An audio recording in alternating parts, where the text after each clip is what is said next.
മദ്യനയ അഴിമതി കേസിൽ ഡൽഹി മുഖ്യമന്ത്രി ആം ആദ്മി പാർട്ടി കൺവീനറുമായ അരവിന്ദ് കെജ്രിവാളിന് കനത്ത തിരിച്ചടി.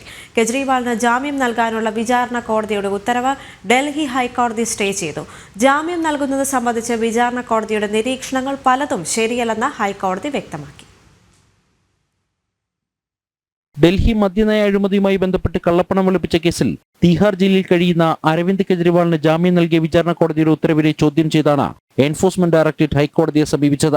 ഇഡി സമർപ്പിച്ച തടസ്സവാദങ്ങൾ പരിശോധിച്ച ഹൈക്കോടതി ജാമ്യം അനുവദിച്ചുകൊണ്ടുള്ള വിചാരണ കോടതിയുടെ ഉത്തരവിലെ ചില നിരീക്ഷണങ്ങൾ ശരിയല്ലെന്നും വസ്തുതകൾ കണക്കിലെടുക്കാതെയാണ് വിചാരണ കോടതി ജാമ്യം അനുവദിച്ചതെന്നും ചൂണ്ടിക്കാട്ടി. കള്ളപ്പണ ഇടപാട് കേസിൽ പാലിക്കേണ്ട വ്യവസ്ഥകൾ പാലിച്ചല്ല ജാമ്യം നൽകിയതെന്നും നിരീക്ഷിച്ചാണ് വിചാരണ കോടതിയുടെ ജാമ്യ ഉത്തരവ് ഹൈക്കോടതി സ്റ്റേ ചെയ്തത്. നേരത്തെ ഇഡിയുടെ ഹർജി പരിഗണിക്കുന്നത് കണക്കിലെടുത്ത് ഹൈക്കോടതി താൽക്കാലികമായാണ് ജാമ്യം സ്റ്റേ ചെയ്തത്. ഇനി അരവിന്ദ് കെജ്രിവാളിന്റെ ജാമ്യ ഹർജി ഹൈക്കോടതിയുടെ തന്നെ ഫുൾ ബെഞ്ചാകും പരിഗണിക്കുക.